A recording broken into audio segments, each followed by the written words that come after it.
Donc on va reprendre un petit peu cette leçon racine carrée. Donc je ne vais pas tout détailler puisqu'il y a beaucoup de choses qu'on a fait en classe tranquillement, on a insisté. Donc je rappelle la nature ici, hein, c'est un carré. Pourquoi un carré? Puisque on a on a quatre côtés de la même longueur, donc c'est un losange. Et en plus de ça, on a un angle droit. Donc un losange avec un angle droit, c'est un carré. L'aire, comme pour tous les rectangles, puisque un carré est un rectangle, c'est côté longueur fois largeur. Ici, la longueur et la largeur sont la même, puisque c'est un carré, donc ça nous donne C fois C, autrement dit C au carré.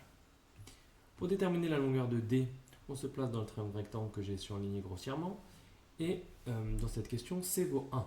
Donc ça veut dire que je connais la longueur de deux côtés, et je ne connais pas la longueur du plus grand côté. Donc, triangle rectangle, je pense au théorème de Pythagore. Alors la rédaction, elle se fait en trois temps. Premier temps, on annonce qu'on se place dans un triangle rectangle. Alors si possible, avec des noms. Hein. Alors là, il n'y a pas de nom, mais on avait vu en classe, il suffit de lui donner des noms à chaque sommet, A, B, C. Et à ce moment-là, on se place dans le triangle rectangle en B. Voilà. On applique le théorème de Pythagore, on utilise le théorème de Pythagore d'après le théorème de Pythagore, comme vous voulez. Et on obtient l'égalité de Pythagore. Le carré du plus grand côté est égal à la somme du carré, donc la somme hein, du carré des deux autres côtés. D'accord? Donc ici c'est 1. Donc ça nous donne 1 au carré, ça fait 2. Et donc on obtenait que D au carré était égal à 2. C'est-à-dire on sait que D fois D est égal à 2. On sait aussi que c'est une longueur, donc on sait qu'on cherche un nombre D qui est positif et qui multiplié par lui-même est égal à 2, c'est-à-dire qu'on cherche racine carrée de 2. D'accord? Donc ça c'était une petite introduction pour se rappeler un petit peu dans quel contexte pouvait apparaître la notion de racine carrée. Évidemment, on est dans la leçon racine carrée, il y a une définition à connaître par cœur, c'est la définition de la racine carrée. Donc je vous invite évidemment à la prendre par cœur. Alors, elle y est deux fois, dite de manière différente suivant votre sensibilité. La racine carrée d'un nombre, c'est le nombre positif qui multiplié par lui-même est égal à C. Donc ici, hein, on parle, pour ceux qui n'auraient pas bien compris, on parle de la racine carrée du nombre C. D'accord? Et on dit que la racine carrée du nombre C, c'est le nombre positif qui multiplié par lui-même est égal à C. J'aime bien cette définition-là parce qu'on voit bien les deux morceaux. Il faut d'une partie que ce soit un nombre positif et d'une autre partie que son carré soit égal à C. Donc on a bien deux choses à vérifier pour qu'un nombre soit une racine carrée. Passons à la page numéro 2. Donc là, je vais pas tout détailler. Encore une fois, on va s'intéresser entre guillemets, au un peu plus complexe. Donc, je vous avais dit, par exemple, pour 0,1, une bonne idée, c'est de prendre l'écriture en fraction et de voir que 0,1, unité dixième centième, c'était 1 centième. Donc le carré, j'utilise l'écriture en fraction. Je pense bien mettre mes parenthèses pour bien comprendre que le carré concerne toute la fraction. Et on se retrouve avec une bonne multiplication de fractions vue en cinquième. On multiplie les numérateurs entre eux, on multiplie les dénominateurs entre eux, et donc ça nous fait 2 10 millièmes.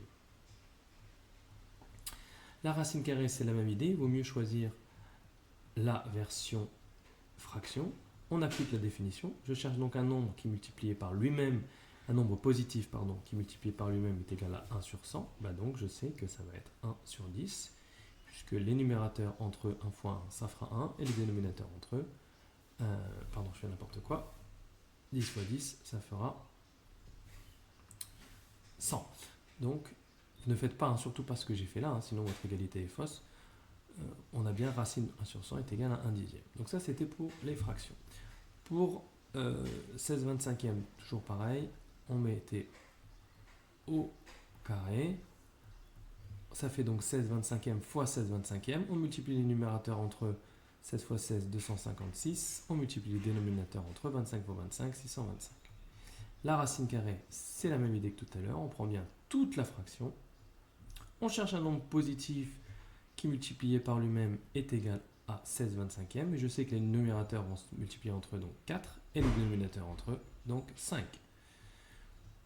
Voilà, le piège, il était ici. Moins 13 au carré, il n'y a pas de souci. On pense bien mettre les parenthèses.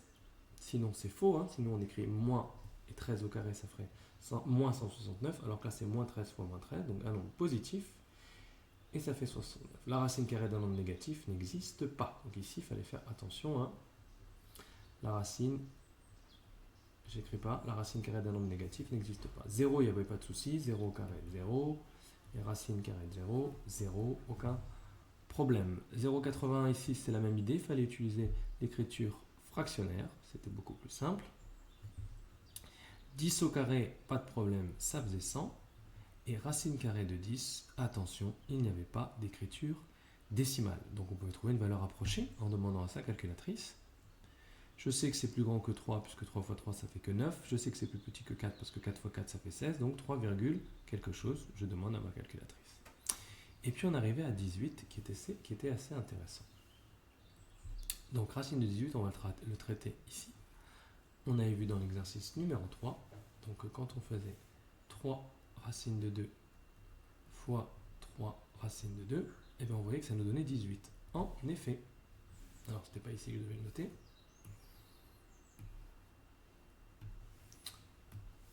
Ouh, c'est mal écrit. Bon, c'est pas grave, vous suivez en même temps. On sait que quand il n'y a rien entre un nombre et un symbole, entre un nombre et une lettre, entre un nombre et une parenthèse, c'est qu'il y a un fois. Donc quand j'écris 3 racines de 2 fois 3 racines de 2, en fait il y a un fois ici. Donc si je réordonne mes facteurs, ça fait 3 fois 3 fois racine de 2 fois racine de 2. 3 fois 3, je vous explique rien, ça fait 9. Et racine de 2 fois racine de 2, ben, c'est justement la définition de la racine carrée qu'on va appliquer. La racine carrée d'un nombre, c'est le nombre qui multiplié par lui-même est égal à 2. La racine carrée de 2, pardon. Donc, ben, racine de 2 fois racine de 2, par définition, c'est égal à 2. Et donc l'ensemble est égal à 18. Conclusion, 3 racines de 2, si on reprend la définition de la page précédente, c'est un nombre qui est positif et dont le carré est égal à 18. Donc il vérifie les deux conditions. Il est positif et le carré est égal à 18. Conclusion, 3 racines de 2 est un nombre positif. 3 racines de 2 est égal à racine de 18. Donc ça, je vous laisse l'écrire. Hein. Il suffit de dire que 3 racines de 2 vérifie deux conditions. 3 racines de 2, c'est positif. Et 3 racines de 2 fois 3 racines de 2 égale 18. Donc, racine de 18, c'est la même chose que 3 racines de 2. Alors évidemment, comment trouver ça sans tester au hasard, en tâtonnant? Il y a une technique en effet, c'est d'utiliser cette propriété-là, que la racine carrée d'un nombre, en fait, la racine carrée d'un produit, c'est le produit des racines carrées. Ça marche tout le temps, on pourrait le démontrer assez facilement en utilisant la même technique qu'on a utilisée dans l'exercice 3. Mais bon, ce sera un peu technique pour ceux qui n'aiment pas trop les lettres, mais c'est exactement la même idée, il n'y a rien de très difficile. Donc vous étiez amené à faire cet exercice-ci. Donc celui-là, je vous invite à le refaire seul. On va faire ensemble la racine de 45. Et je vais vous donner en travail justement de faire d'autres exercices du genre. Donc là, l'idée c'est de faire apparaître un carré parfait. En classe, on avait fait la liste de tous les carrés parfaits. Donc ça commençait à 1 à 0 même, puisque 0 c'est 0 au carré. 1. On a 1 puisque c'est 1 au carré. On avait 4 puisque c'était 2 au carré. Le reste, je vous laisse le deviner. On avait 9, on avait 16, on avait 25, on avait 36, 49, où est-ce que je suis moi, 64, 81, 100, 121, 144, etc. etc. Donc ici, quel carré parfait je peux aller chercher? Table de 9. Intéressant. 9 fois 5. J'oublie pas mon signe de la racine, hein, sinon il n'y a plus d'égalité. Et là, j'utilise ma propriété. C'est donc égal à racine de 9 fois racine de 5. Et ça, c'est beau, puisque la racine carrée de 9, je sais ce que c'est. Hein, le nombre positif qui multiplié par lui-même est égal à 9, c'est 3. Donc ça nous fait 3 fois racine de 5, autrement dit 3 racine de 5. Ici, je ne le fais pas, vous le ferez tout seul et vous vérifierez sur votre cahier. L'idée ici, c'était de décomposer en 36 fois 10. Voilà. Dernière page qui est intéressante. On a la résolution de l'équation de la forme x carré égale a. Je ne refais pas le problème, on va le faire en résumé très très vite. Donc je rappelle l'idée. Donc c'est qui? C'est Kailan, voilà. C'est Kailan qui dit à son ami, si tu multiplies l'argent que j'ai sur mon compte par lui-même, c'est-à-dire le mètre au carré, tu obtiens environ 3000. Donc Ilias, lui, se dit, bon, super, il doit avoir assez d'argent. Sauf que l'idée, c'était en fait de résoudre cette équation-là. S fois S est égal à 3000. Et quel est le piège? Ben, c'est de conclure tout de suite que S est donc égal à racine carrée de 3000. Et donc environ, je ne sais plus combien ça faisait, 51, je crois, quelque chose comme ça. Environ. Hein. Ça, c'était l'erreur, puisqu'il ne fallait pas oublier que si 51 fois 51, ça fait environ 3000, eh bien ça veut dire aussi que moins 51 fois moins 51, ça fait environ 3000. Autrement dit, il ne faut pas oublier la solution moins racine de 3000. Et donc peut-être peut-être que Kailan, a en fait moins 51 € sur son compte, et donc il ne fallait pas être rassuré, bien au contraire, vu sa façon de présenter les choses, il y avait des chances qu'il n'ait pas assez d'argent. On va faire le plus difficile ensemble, je vous laisserai faire les autres. Donc c'est quoi le plus difficile? C'est les deux derniers là. Donc petit rappel de quatrième, quand on a une équation, l'objectif c'est d'isoler l'inconnu, donc ici t au carré, donc celui-là c'est le plus méchant. Comment je fais? De ce côté-là j'ai un gain de 3, donc je vais me débarrasser d'un gain de 3 en enlevant 3. J'aurais dû prendre un peu plus de place, mais c'est pas grave. L'erreur, c'est de ne pas oublier que dans mon histoire, je gagne 3, je perds t au carré, donc ça n'a pas changé. Je perds t au carré, je perds 6, je perds 3, je perds 9. Ici, soit on dit qu'on multiplie par moins 1, ou on divise par moins 1, ou on prend les opposés. En tout cas, si deux nombres sont égaux, leurs opposés sont égaux, et donc j'obtiens t au carré égale 9.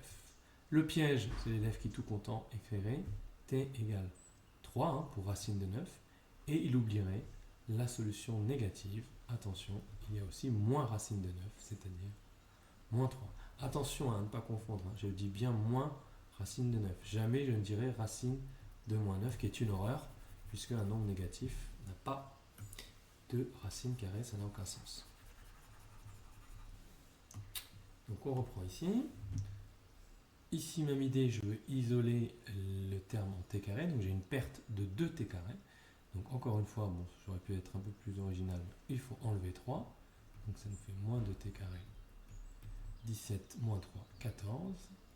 Ici, soit on fait en deux temps, l'élève qui n'est pas à l'aise, il peut déjà faire en deux temps. D'abord, il prend les opposés, donc 2t au carré égale moins 14. L'élève qui est à l'aise, il divise directement par moins 2t, et il obtient t au carré égale... pardon, je dis n'importe quoi. Si je vous dis n'importe quoi, ça ne va pas aider. On divise par moins 2, bien sûr. Donc si je divise par moins 2, ça me fait 14 divisé par moins 2, donc un nombre négatif. Et 14 divisé par 2, ça fait 7.